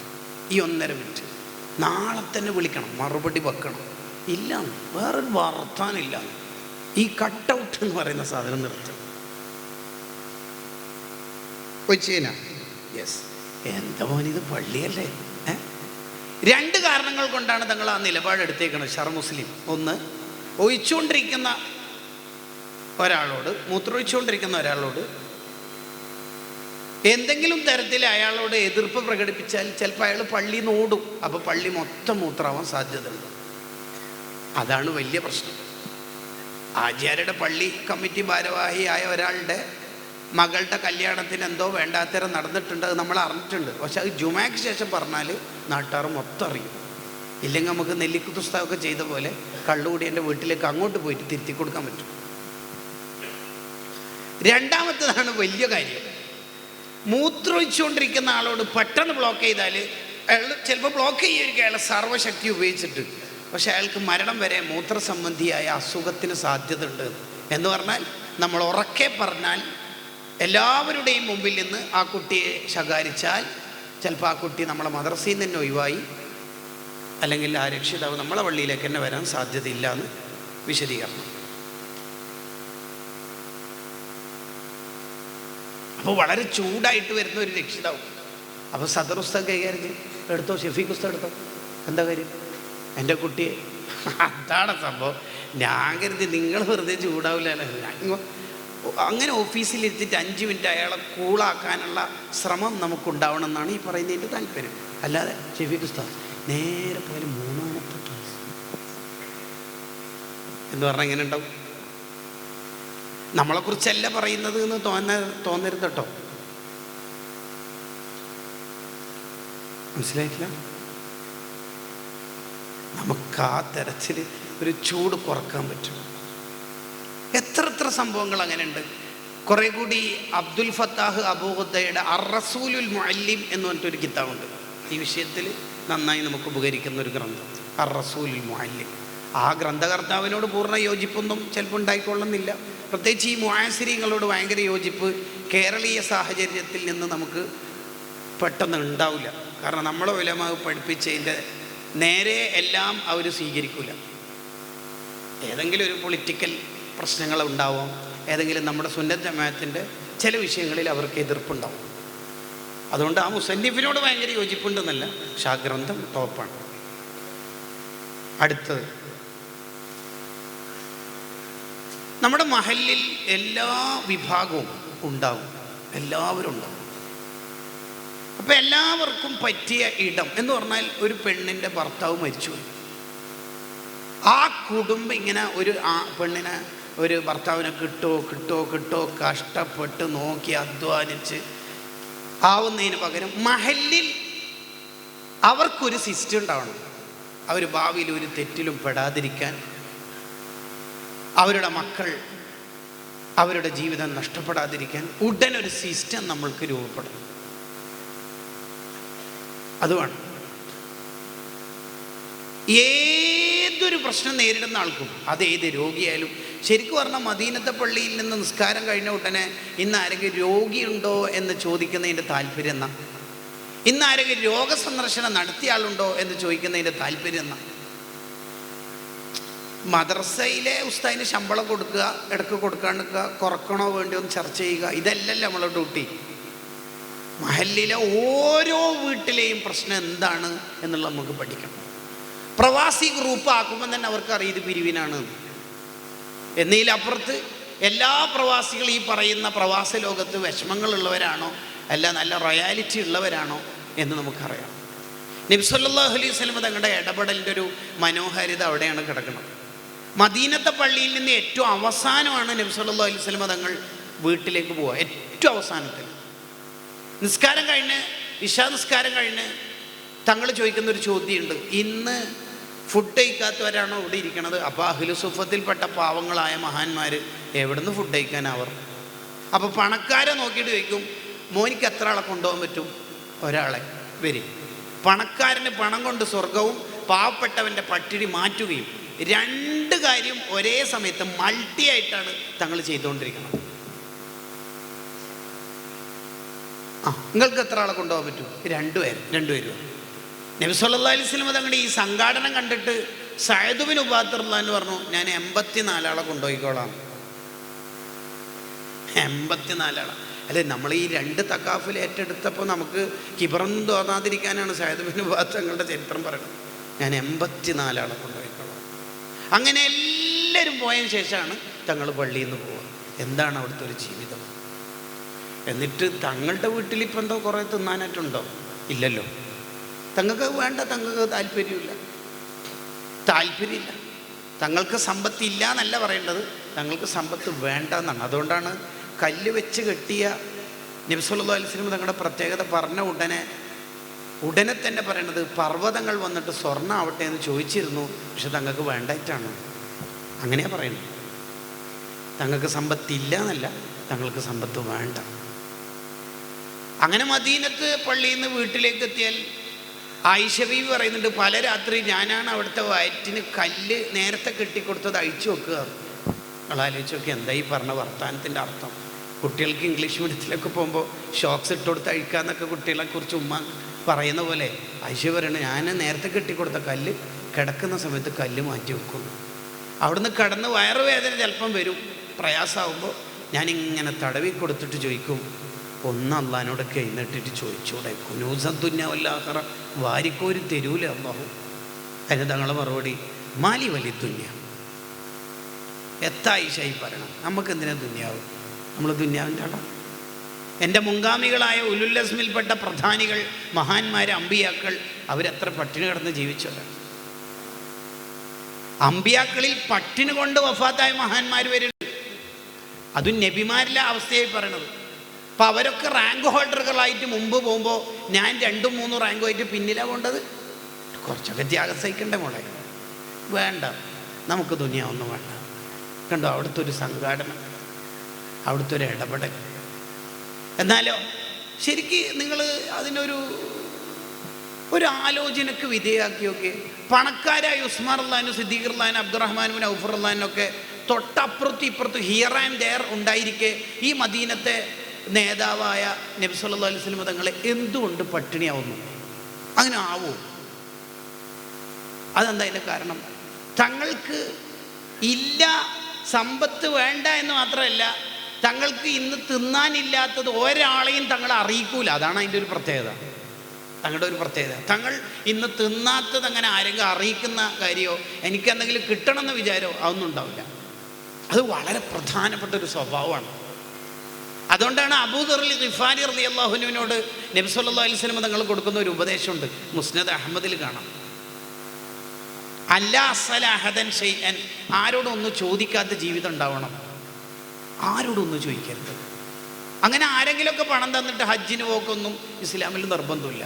ഹജ്ജ് എന്ത് എന്നുള്ളതിൻ്റെ മസലയും ഹജ്ജിൻ്റെ കാര്യങ്ങളും ലോകത്ത് വളരെ മനോഹരമായി വിശദീകരിച്ച് കിതാബ് എഴുതിയ മുഹദ്ദബ് എന്ന ഗ്രന്ഥത്തിൻ്റെ മുസന്നിഫ്, അഥവാ ഷർമുഹദ്ദബിൻ്റെ മത്തൻ, അഥവാ ആ ഷർമുഹദ്ദബ് എന്ന് പറഞ്ഞാൽ മുഹദ്ദബിൻ്റെ വിശദീകരണം, ആ മുഹദ്ദബിൻ്റെ മുസന്നിഫ് അബൂ ഇസ്ഹാഖ് ഷിറാസി തങ്ങൾ ഹജ്ജിന് പോയിട്ടില്ല. എന്താ കാരണം?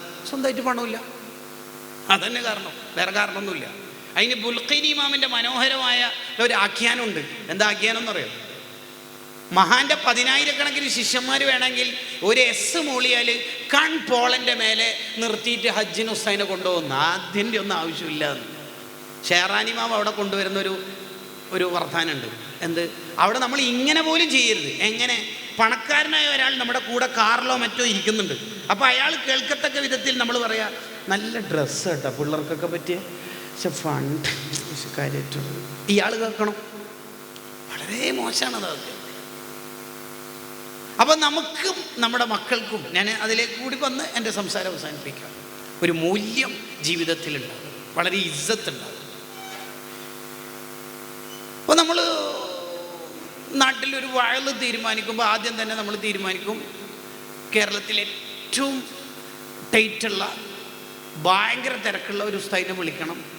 പിന്നെ ഓറെ തന്നെ വിളിച്ചിട്ട് പുറം മഹലിൽ നിന്നൊക്കെ പരമാവധി ആളെ കൊണ്ടുവരണമെന്ന് നമ്മൾ തീരുമാനിക്കുന്നതിൻ്റെ മുമ്പ് തീരുമാനിക്കേണ്ടത് നമ്മളെ നാട്ടിൽ നിന്ന് ഒരാൾ മിസ്സാവരുത്. പിന്നെ നമ്മളെ നാട്ടുകാർക്ക് പറ്റിയ സംസാരമാണോ അവർ പറയുന്നത് എന്നുകൂടി ആലോചിക്കും. ഇല്ലെങ്കിൽ നാട്ടുകാർ പലപ്പോഴും ആലോചിക്കലെന്ന് പറഞ്ഞാൽ അവർ കുറച്ചാൾ തീരുമാനിക്കുക, അവർക്ക് നമ്മളെ ആവശ്യമില്ല, അതുകൊണ്ട് തന്നെ നമ്മൾ അങ്ങോട്ട് പോയി കൊടുക്കേണ്ട ആവശ്യമില്ല എന്നതാണ് മിക്കവാറും ആൾക്കാർ, മഹലിലെ ഒരു 40% ആൾക്കാരുടെ ഒരു മെൻ്റൽ ആറ്റിറ്റ്യൂഡ്. അവർ കുറച്ചാൾ തീരുമാനിക്കുക. അതാണ് ഈ നബി സല്ലല്ലാഹു അലൈഹി വസല്ലം തങ്ങൾ ഈ മുശാവറ പരമാവധി നടത്തുന്നത് എന്തുകൊണ്ടാണെന്ന് വെച്ചാൽ എല്ലാവരെയും ഇൻവോൾവ് ആക്കുക എന്നുള്ളതാണ്. എല്ലാവരും അങ്ങനെ ചെയ്യാല്ലേ? സത്യത്തിൽ അങ്ങനെ തന്നെ ചെയ്യുള്ളൂ.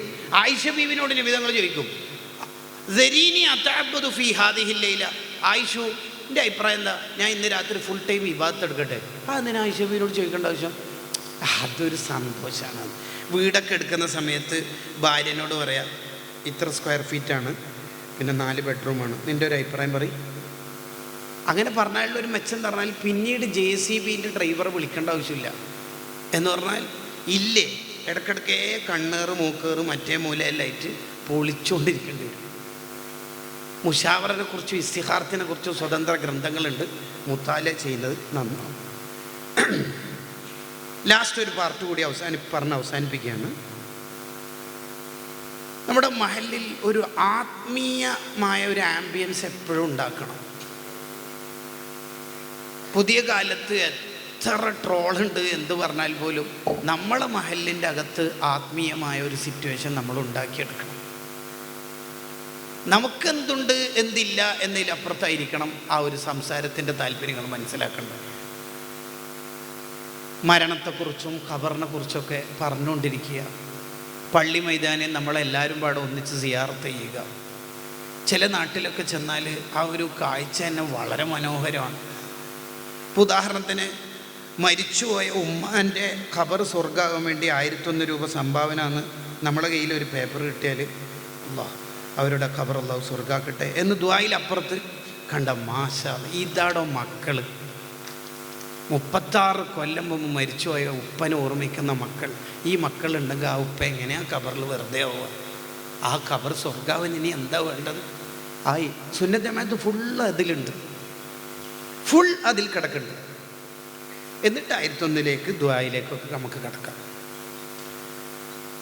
അതാണ് നമ്മുടെ മഹലിൻ്റെ ഒരു നന്മ, നമ്മുടെ മദ്രസ സിസ്റ്റത്തിൻ്റെ ഒരു നന്മ നമ്മുടെ സംസാരത്തിൽ, നമ്മുടെ ഇടപഴക്കത്തിലൊക്കെ കൂടെ ഉണ്ടാവും.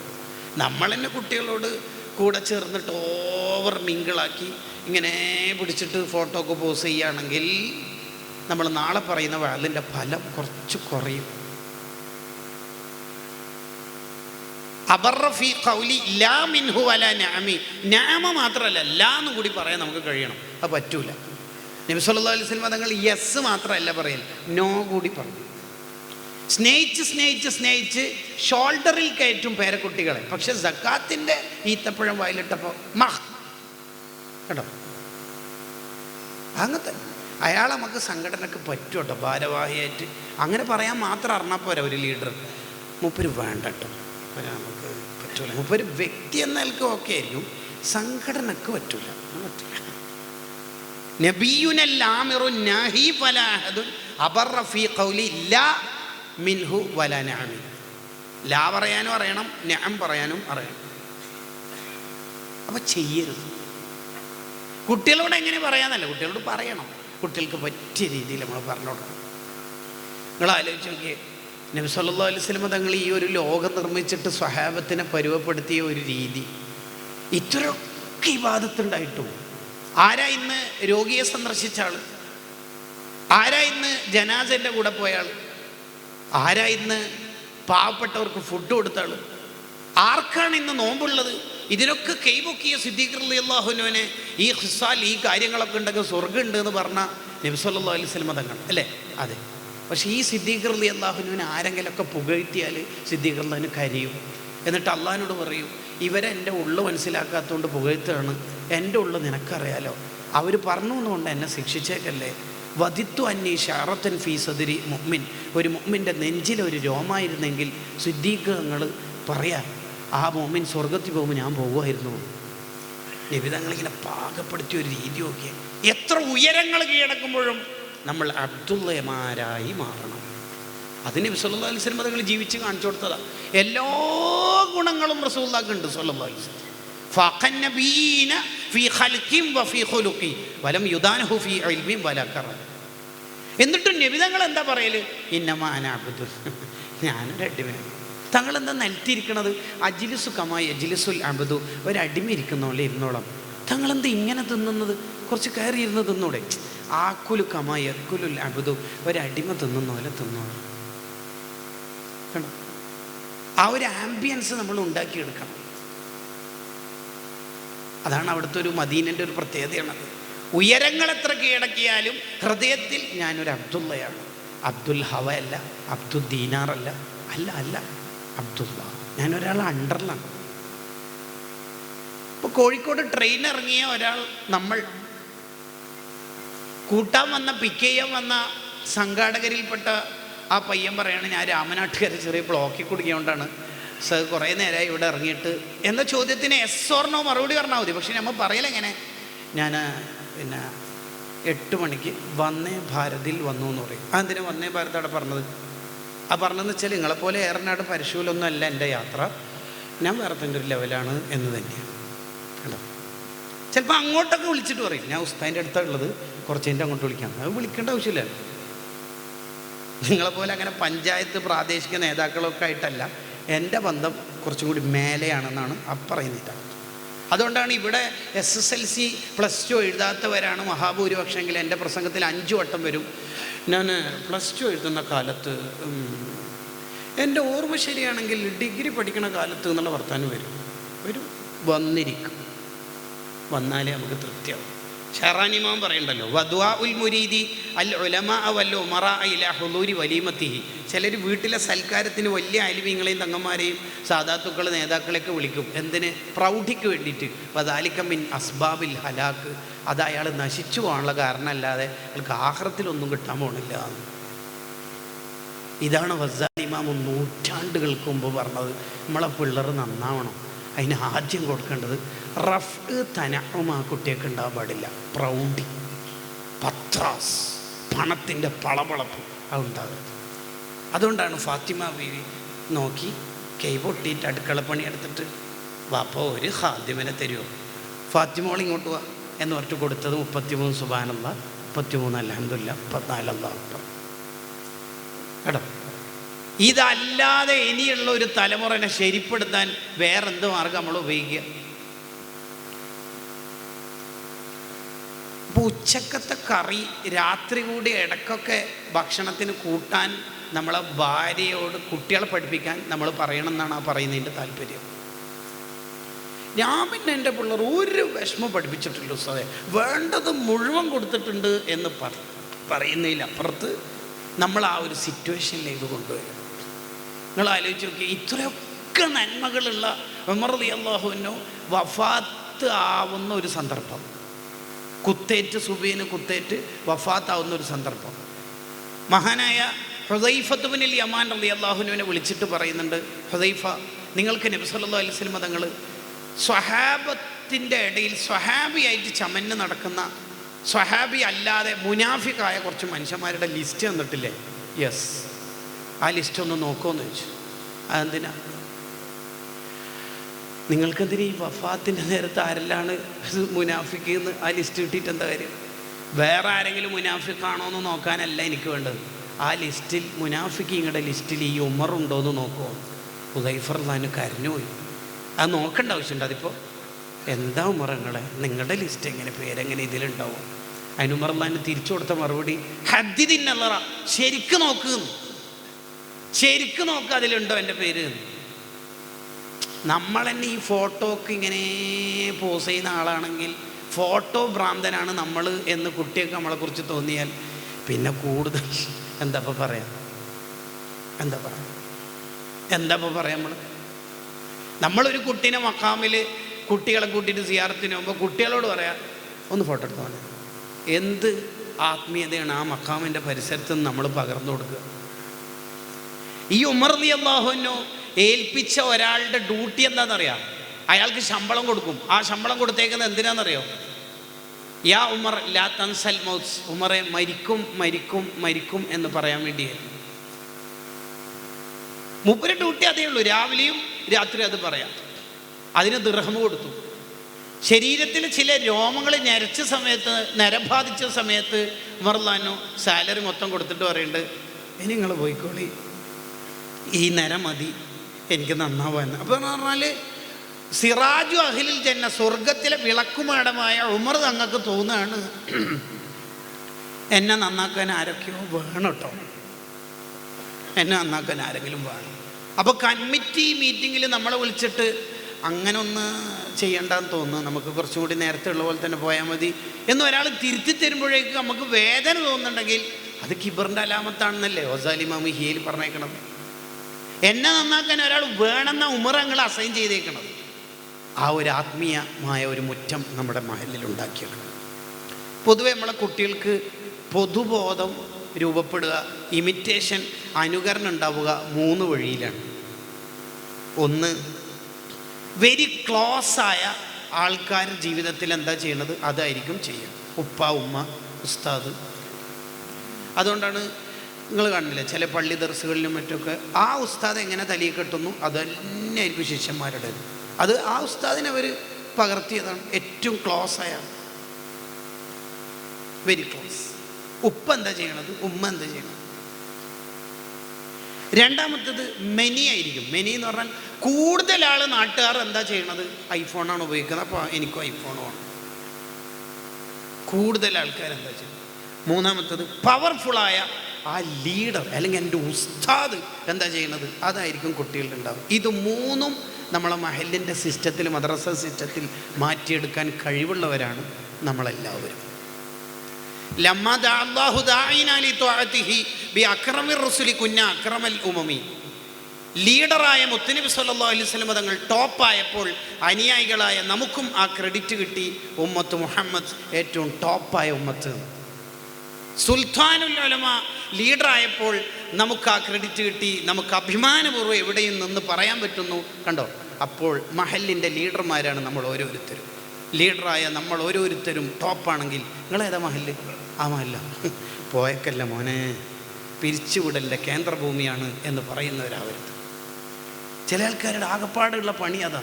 ഒരു 2 മാസക്കാലം കഴിഞ്ഞിട്ട് മുപ്പരാ റമദാനിൽ എന്താണ് ചെയ്യുന്നത്? ആ തുടക്കം തന്നെ എന്തിനാന്ന് വെച്ചാൽ അത് കിക്കറ ചവിട്ടുന്നതാണ്, പുറത്താക്കല്ലേ എന്ന അർത്ഥത്തിലാണ് ചോദ്യത്തിൻ്റെ സിയാക്ക്. ശരിക്കും പറഞ്ഞാൽ നമ്മൾ ഈ ഇടയ്ക്കിടെ ഓരോരാളെ പിരിച്ചുവിട്ടാനുള്ള പ്രശ്നം എന്ന് വെച്ചാൽ ആ തലമുറയിലെ 8ാം ക്ലാസ്, 9ാം ക്ലാസ്, 10ാം ക്ലാസ് ഈ 3 ക്ലാസ്സിലെ 30 ബോയ്സ് 30 ഗേൾസ് 60 കുട്ടികൾ നമുക്ക് നഷ്ടപ്പെടും. കാരണം അടുത്തൊരു ഉസ്താവ് വന്നിട്ട് സെറ്റാകുമ്പോൾക്ക് ഒരു വേറെ തന്നെ ലെവലിൽ പോയിട്ടുണ്ടാവും. My life is my choice. എത്ര ക്രൂരമായ തീരുമാനങ്ങളാണ് നമ്മൾ ചില ഘട്ടങ്ങളിൽ എടുത്തുകൊണ്ടിരിക്കുന്നത്. കാരണം ഈ 8, 9, 10 ക്ലാസ്സിലെ കുട്ടികളുടെ പ്രായം എന്ന് പറഞ്ഞാൽ തന്നെ എന്നെ ആരും കൺട്രോൾ ചെയ്യണ്ട എന്ന് വിചാരിക്കുമ്പോഴാണ് അവരെ കൺട്രോൾ ചെയ്തുകൊണ്ടിരിക്കുന്ന ഒരു ഉസ്താദിനെ മാറ്റി നിർത്തുന്നത്.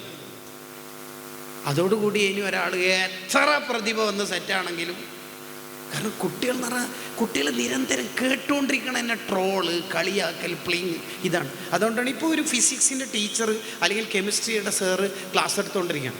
അങ്ങനെ ഒരിക്കലും ചെയ്യാൻ പാടില്ല എന്ന് ടീച്ചർ ഇങ്ങനെ കമൻ്റ് അടിച്ചാൽ ബേക്കിലിരിക്കുന്ന ഒരു കുട്ടി അപ്പുറത്തെ കുട്ടിയോട് അങ്ങനെ ചെയ്താൽ എന്താ പ്രശ്നം? ഉള്ളിലിങ്ങനെ കളിയാക്കിക്കൊണ്ടിരിക്കുന്നതാണ് അവൻ സൈലൻ്റ് അഭിനയിക്കണ തന്നെ. ഈ ഒരു കുട്ടിയെ പരമാവധി ശരിപ്പെടുത്തുന്നിടത്ത് നമ്മളെല്ലാവരും പാടെ അധ്വാനിക്കണം. അല്ലാതെ അടിപൊളി പള്ളിയായിട്ടുണ്ട്, ഇൻ്റർലോക്കിന് ധാരാളം സംഭവങ്ങൾ നടന്നിട്ടുണ്ട് എന്നതിലപ്പുറത്ത് ഞാൻ ആമുഖത്തിൽ പറഞ്ഞ പോലെ ഈ മനുഷ്യ മനസ്സുകളെയൊക്കെ ഒന്ന് ശരിപ്പെടുത്തുക, നന്നാവൊക്കെ ചെയ്യുന്നുണ്ടോ. നമ്മുടെ പുതിയൊരു കാലത്ത് ഉണ്ടാകുന്നൊരു സിസ്റ്റം എന്താണെന്ന് വെച്ചാൽ ഈ നെഗറ്റീവുകൾ പരമാവധി പ്രചരിക്കുന്നതുകൊണ്ടാണ് എല്ലായിടത്തും കള്ള്, ലഹരി എന്നൊക്കെ പറയണത്. ഇപ്പോൾ ഉദാഹരണത്തിന് +2 പഠിക്കുന്ന ഒരു പെൺകുട്ടി ആത്മഹത്യ ചെയ്താൽ ഒരു 10-15 ദിവസത്തേക്ക് അതന്നെ ആയിരിക്കും ന്യൂസ്. അതേ പ്രായത്തിലുള്ള ആയിരക്കണക്കിന് പെൺകുട്ടികൾ കേരളത്തിൽ തഹജ്ജുദ് അതിപ്പോൾ വാട്സപ്പിൽ പ്രചരിക്കില്ലല്ലോ. അതെ, കണ്ണൂരോ കാസർഗോഡോ നടന്നൊരു സംഭവം വാട്സപ്പിലൂടെ, ഇൻസ്റ്റയിലൂടെ പത്തനംതിട്ടയിലും കോട്ടയത്തേക്കും പുതിയ കാലത്ത് എത്തുന്നു. അപ്പോൾ ഇതാ തസാഹല തസാക്കത്ത എല്ലായിടത്തും വ്യാപിക്കുമ്പോൾ എല്ലായിടത്തും ഇതാണ് എന്ന് തോന്നുകയാണ്. നന്മയുള്ള കുട്ടികൾ ധാരാളമുണ്ട്. എത്ര മെഡിക്കൽ സ്റ്റുഡൻസ് ഉണ്ട്, തഹജ്ജുദ്, എൻജിനീയറിങ്ങിന് പഠിക്കുന്ന കുട്ടികളുടെ ഇഷ്ടംപോലെ ഉണ്ട്. അത് നമുക്കൊരു ട്രെൻഡാണ്. എന്താ ട്രെൻഡ്? ഇപ്പോഴത്തെ ഒന്നും പിള്ളേർ നന്നാവില്ല. അത് മഹാബദ്ധമായ വാക്കാണ്. അങ്ങനെയെങ്കിൽ നന്നാക്കണം എന്നുള്ളൊരു കീർത്തനം അള്ളാഹു തരുമോ? മുഹാൽ കൊണ്ട് കൽപ്പിക്കുമോ? ഏത് കാലത്തും നന്നാവും. ഇപ്പോൾ നമ്മളൊരു ഞാനിപ്പോൾ ഒരു മഹലിൽ നിന്നു, 6 മാസം കൊണ്ട് അവിടുന്ന് പോന്നു. വേറൊരു മഹലിൽ നിന്നു, അവിടുന്ന് പോന്നു ഒരു 6 മാസം. 4ാമത്തെ മഹലിൽ നിന്നപ്പോൾ കൂട്ടുകാർ ചോദിച്ചു, നമ്മുടെ ഒന്നിച്ച് പഠിച്ച ആ ബാച്ച് 2008 ബാച്ച് ചോദിച്ചു, എന്താ അവിടെ നിൽക്കാത്ത? ആ മഹലിലൊന്നും ശരിയില്ല. അതിന് വേണ്ട നമ്മളെ സുലൈമാൻ സക്കാഫി കുന്നംകുളം ഉസ്താദ് പറയാറുണ്ട്, നമ്മൾ ശരിയുണ്ടെങ്കിൽ എവിടെയും നിൽക്കാം എന്നുള്ളതാണ് ശരി. അതാണ് നമ്മൾ ശരിയാവുക. നമ്മുടെ ശരികൾ കുറേ ആളുടെ ജീവിതത്തിൽ ശരികൾ ഇങ്ങനെ വിതരണം ചെയ്യുക. അതിന് നമ്മൾ കുറച്ച് അധ്വാനിക്കണം. നമ്മൾ മികച്ച സംഘാടകർ കൂടിയാവണം. അധ്വാനിക്കണം, മെനക്കെടണം. നേരത്തെ ചുള്ളിക്കോട് ഉസ്താദ് സൂചിപ്പിച്ച പോലെ അതെന്താണല്ലേ ഹദീസ് ഉസ്താദ് അങ്ങനെ പറയുമ്പോഴാണ് ഒന്നും കൂടി കുറച്ചുകൂടി ആലോചിക്കണം എന്ന് തോന്നുന്നത്. ഖൈറുല്ലക മിനദ്ദുന്യ വമാ ഫീഹ, ഈ ലോകം മുഴുവൻ കിട്ടുന്നതിനേക്കാൾ വലുത് എന്ന് പറഞ്ഞാൽ ഇനി എന്താ അതിൻ്റെ അപ്പുറം നമുക്ക് നബി സല്ലല്ലാഹു അലൈഹി വസല്ലം തങ്ങൾ പറഞ്ഞു തരേണ്ടത്? ഇനി അതിൻ്റെ അപ്പുറത്തൊരു കൂലി പറയും നമ്മൾ. ഈ ലോകം മുഴുവൻ കിട്ടുന്നതിനേക്കാൾ വലുതാണ്. കണ്ടോ, സുയൂത്തി ഇമാം പറയുന്നുണ്ട്, ചില മക്കൾ ആഖിറത്തിലെത്തുമ്പോൾ പറയും, അത്ര എനിക്ക് സ്വർഗം വേണം, നീ അനുവദിച്ചിട്ടുണ്ട് ശരി, പക്ഷെ എന്നെ പഠിപ്പിച്ച് ഉസ്താദിന് സ്വർഗം കൊടുക്കാതെ എനിക്ക് സ്വർഗം വേണ്ട. അങ്ങനെ പറയുന്ന ഒരു കുട്ടിയെങ്കിലും നമ്മൾ മരിക്കുന്നതിന് മുമ്പ് ഉണ്ടാക്കിയെടുക്കാൻ കഴിഞ്ഞിട്ടില്ലെങ്കിൽ നഷ്ടമായി. ഒരു കുട്ടിയെങ്കിലും, ഒരാളെങ്കിലും, ഒറ്റൊരാളെങ്കിലും, ഒരു മോനെങ്കിലും നമുക്കങ്ങനെ വേണം. എൻ്റെ ഉസ്താദിനെ സ്വർഗത്തിലേക്ക് എത്തിക്കാതെ ഞാനില്ല, ഈ ഉസ്താദാണ് എന്നെ ശരിപ്പെടുത്തിയത് എന്ന് പറയാം. അതിന് കുറച്ച് മെനക്കെടണം, മികച്ച സംഘാടകനാവണം, നന്നായി നമ്മൾ അധ്വാനിക്കണം. ഹംസത്തുൽ കറാർ റളിയല്ലാഹു അൻഹു ഉഹദ് യുദ്ധത്തിൽ വഫാത്താകുന്ന ഒരു ചിത്രമുണ്ടല്ലോ കിതാബിൽ, ഉസ്തുൽഗാബിയിലും മറ്റ് ഗ്രന്ഥങ്ങളിലും സിയറിൻ്റെ ഗ്രന്ഥങ്ങളിലുണ്ട്. ചാട്ടൂളി ഏറ് കിട്ടിയതിന് ശേഷം ഹംസ റളിയല്ലാഹു പെടഞ്ഞ് വീണുപോയി. ഹംസ റളിയല്ലാഹു ഈ അനങ്ങാതിരിക്കൂല, ഒരിക്കലും ഇങ്ങനെ ചലിച്ചുകൊണ്ടേയിരിക്കുന്ന ഒരാളാണ്, ഹംസത്തുൽ കറാറാണല്ലോ. ആ ഹംസ റളിയല്ലാഹു പെടക്കുമ്പോൾ ശത്രുക്കൾ ഓടി വന്നിട്ട് കൈ കാലുകൾ ചവിട്ടിയിട്ട് ഈർച്ചവാളുകൊണ്ട് കഴുത്തു മുറിക്കുന്നുണ്ട് ജീവനോടെ. ഈർച്ചവാളെടുത്തിട്ട് ഈ കഴുത്തു മുതൽ പൊക്കിൾ വരെ വലിച്ചു മുറിക്കുന്നുണ്ട്. എന്ന് മാത്രമല്ല, അപ്പുറത്തും ഇപ്പുറത്തും ശത്രുക്കൾ നിന്നിട്ട് ഈ രണ്ട് ഭാഗത്തുള്ള തൊലി വലിച്ച് പൊളിച്ചിട്ട് ഉള്ളിലേക്ക് കൈയിട്ടിട്ടാണ് കരൾ ചവച്ച് തുപ്പുന്നതും ചെവി മുറിക്കുന്നതും മൂക്ക് മുറിക്കുന്നതും കണ്ണ് പിഴുതെടുക്കുന്നതല്ല, കഷ്ണം കഷ്ണാക്കിയിട്ട്. ഇത് കണ്ട സ്വഹാബത്ത്, കുറേ കഴിഞ്ഞതിന് ശേഷം കണ്ട സ്വഹാബത്ത് പറയുന്നുണ്ട്, നബിതങ്ങൾ ഇത് കണ്ടേക്കല്ലേ. നബി സല്ലല്ലാഹു അലൈഹി വസല്ലം തങ്ങൾ കണ്ടിട്ട് ഒറ്റ കരച്ചില, യാ ഹംസ, എന്താ ഹംസ നിങ്ങളിങ്ങനെ കിടക്കുന്നത്, യാ അമ്മൽ മുസ്തഫ, യാ കാശിഫൽ കുർബാത്ത്, എനിക്കെന്തെങ്കിലും വിഷമം വന്നാൽ നിങ്ങളല്ലേ എനിക്ക് പരിഹരിച്ചു ചേർത്ത്, ഇന്നക വസൂലല്ലേ റഹിം, നിങ്ങൾ കുടുംബബന്ധം ചേർക്കുന്ന ആളല്ലേ. അബ്ദുല്ലാഹിബ്നു മസ്ഊദ് റളിയല്ലാഹു പറയുന്നുണ്ട്, 63 കൊല്ലത്തെ അവിടുത്തെ ജീവിതത്തിൽ ഇത്ര അധികം കരഞ്ഞു പോയൊരു സന്ദർഭം നമ്മൾ കണ്ടിട്ടില്ല. ആ ഹംസ തങ്ങൾ അങ്ങനെയാണ് വഫാത്തായി, നമ്മളുടെ കയ്യിൽ ദീൻ തരാൻ വേണ്ടിയിട്ട്. ജാഫർ റളിയല്ലാഹു അൻഹു മുഅ്തദ് യുദ്ധത്തിൽ പതാക പിടിച്ച കൈ, വലത് കൈ ശത്രുക്കൾ വെട്ടിയപ്പോൾ ഇടത്തെ കൈയിൽ പിടിക്കുന്നുണ്ട്, രണ്ട് കൈയും രണ്ട് കാലും മുറിവായി. എന്നിട്ടൊരു ഫുട്ബോൾ പോലെ ഉരുളാണ് മഹാനവർകൾ. അപ്പോൾ ഈ പതാക വീഴരുത് എന്ന് മഹാൻ്റെ ഒരു ചിന്തയാണ് കേട്ടോ. 84 മുറിവുകളിൽ ചരിത്രത്തിൽ കാണാം, ഈ ഭാഗത്തായിരുന്നു 50-ലധികം മുറിവ്. അതൊരു ധീരതയെ സൂചിപ്പിക്കുന്ന ആശയമാണ്. ഇത്രയും മുറിവ് കിട്ടിയിട്ടും പിന്തിരിഞ്ഞിട്ടില്ല എന്നതുകൂടി അതിൻ്റെ ഒരു ആശയം കിടക്കുന്നുണ്ട്. യുദ്ധം കഴിഞ്ഞിട്ട് യുദ്ധം ജയിച്ച് കയറി വരുമ്പോൾ ഓരോരുത്തർ വരുമ്പോൾ അസ്മാ ബീവി ഇങ്ങനെ നോക്കുന്നുണ്ട്, എൻ്റെ പ്രിയതമൻ, എൻ്റെ ഭർത്താവ് ഉണ്ടോ? ഇല്ല. വീട്ടിലേക്ക് പോയി. ആയിഷ ബീവിയോട് നബി സല്ലല്ലാഹു അലൈഹി വസല്ലം പറയുന്നുണ്ട്, ഓരോ വഫാത്തും വേദനിപ്പിക്കുന്നതാണെങ്കിലും ഹംസ തങ്ങളുടെ വഫാത്ത് സഹിക്കാൻ കഴിയുന്നതിലും അപ്പുറത്താണല്ലോ, നമുക്ക് അസ്മായിനെ ഒന്ന് സമാധാനിപ്പിച്ച് വരാം, വരി. ആയിഷ ബീവി ഒരുവിധം പറഞ്ഞ് ഒപ്പിച്ചു. അസ്മാ ബീവി ചോദിച്ചു, അല്ല, എൻ്റെ ഭർത്താവ് വഫാത്തായാലും എന്നോട് ക്ഷമ പറയണോ, ക്ഷമിക്കാൻ പറയണോ? അതെ, അതൊന്നും എനിക്ക് കുഴപ്പമില്ല, ഞാൻ സഹിച്ചോളാം, ക്ഷമിച്ചോളാം. പക്ഷെ എനിക്കൊരു കാര്യം അറിയണമായിരുന്നു. എൻ്റെ ഭർത്താവ് നോമ്പ് മുറിച്ചിട്ടുണ്ടായിരുന്നു, നോമ്പോടുകൂടിയാണോ വഫാത്തായത്? അതെ, നോമ്പോടുകൂടി. അതെ. എൻ്റെ 2 വയസ്സുള്ള അബ്ദുള്ള, ഉബൈദുള്ള, 4 വയസ്സുള്ള മക്കളൊക്കെ ഉപ്പാന്ന് വിളിക്കുമ്പോൾ ഞാനാണ് വായ പൊത്തിപ്പിടിച്ചേക്കണത്. മുത്തിന് പേര് സമരത്തിന് പോവാ മക്കളെ വിളിക്കാൻ, ഉപ്പ പോയിക്കോട്ടെ. അവരൊക്കെ അങ്ങനെ സഹിച്ചിട്ട് നമ്മളെ കയ്യിലേക്ക് തന്ന തീനെ നമ്മൾ ഒരു 2 മണിക്കൂറിൽ ഒതുക്കേണ്ടതല്ലല്ലോ ശരിക്കും പറഞ്ഞാൽ. നമ്മളുടെ ജീവിതത്തിൻ്റെ അവസാന യാത്ര വരെ ഓടിക്കൊണ്ടിരിക്കുകയാണ്. സുൽത്താനുൽ ഉലമക്ക് അനങ്ങാതിരിക്കുമ്പോഴാണ് വിഷമം ഉണ്ടാവുന്നത്. യാത്ര തന്നെ യാത്ര. ഈ അടുത്ത് തുർക്കിയെ യത്തീംഖാനയിൽ നേരത്തെ പഠിച്ച കുട്ടികളൊക്കെ വിളിച്ചു വരുത്തിയിട്ട് ഉസ്താദ് പറയുന്നുണ്ട്, പതിറ്റാണ്ടുകൾക്ക് മുമ്പുള്ള തുർക്കിയെ യത്തീംഖാനൻ്റെ തുടക്കകാലത്തെ ഉസ്താദ് അനുസ്മരിക്കുന്ന കൂട്ടത്തിൽ പറയുന്നുണ്ട്, അന്ന് തന്നെ നിങ്ങൾക്ക് കേട്ടിത്തുണിയായിരുന്നു ഞാൻ വാങ്ങിത്തന്നത്, ഇന്നും ബ്രാൻഡ് നഷ്ടപ്പെടാത്ത തുണിയാണ് കേട്ടിത്തുണി. അന്ന് നിങ്ങൾക്ക് ഉപ്പില്ലാത്ത വിഷമിനെ ഞങ്ങളെ പഠിപ്പിച്ചിട്ടില്ല, അന്നും നിങ്ങൾക്ക് ഞാൻ ബിരിയാണിയാണ് തന്നേക്കണത്. അന്ന് പല യത്തീംഖാനയിലെയും കുട്ടികൾ ഒഴിഞ്ഞിട്ട് തുർക്കി യത്തീംഖാനയിലേക്ക് വരും. എന്തിന്? അവിടെ സ്റ്റേഫൻ്റെ ഒക്കെ ഉണ്ടാവും, അവർക്ക് പൈസ അല്ല, നല്ല ഫുഡും ഡ്രസ്സും കിട്ടലും മർക്കസിലായിരുന്നു. റിയാദിൽ നിന്ന് എന്നെ ജയിലിലടച്ചപ്പോഴും എന്നെ പല നാട്ടിൽ നിന്നും കൂക്കി വിളിച്ചപ്പോഴും എൻ്റെ ഇഷ്ടക്കാരെ കൊന്നുകളഞ്ഞപ്പോഴും എന്നെ പലപ്പോഴും പലരും പലതും പറഞ്ഞപ്പോഴും ആ വിഷമങ്ങളൊന്നും നിങ്ങളെന്ന എൻ്റെ മക്കളെ ഞാൻ കാണിച്ചു തന്നിട്ടില്ല. നിങ്ങളെ ഞാൻ അത്രയും മനോഹരമായിട്ടാണ് വളർത്തിയത് എന്ന് അഭിമാനപൂർവ്വം ഉസ്താദ് പറയുന്നത്. സുൽത്താനുൽ ഉലമ ആര് എന്ന് ചോദിച്ചാൽ സാധ്യമാണ് എന്ന് തെളിയിച്ച ലോക പണ്ഡിതനാണ്. സാധ്യമാണ്. എന്ത് സാധ്യമാണ്? രാഷ്ട്രീയ അധികാരമില്ലാതെ, പണത്തിൻ്റെയും പ്രൗഢിയുടെയും പത്രാസൊന്നും ഇല്ലാതെ, ഒരധികാരവും മറ്റ് ബാക്ക്ഗ്രൗണ്ടും ഇല്ലാതെ വിചാരിച്ച ഹൈറാത്തുകൾ മുഴുവനും സാധ്യമാക്കാൻ കഴിയുമെന്ന് തെളിയിച്ച കാലഘട്ടത്തിൻ്റെ കപ്പിത്താന ഉസ്താദ് അവർകൾ. ആ ഉസ്താദിൻ്റെ അനുയായികളാണ് നമ്മൾ. കുറച്ച് അധ്വാനിക്കണം, മെനക്കെടണം.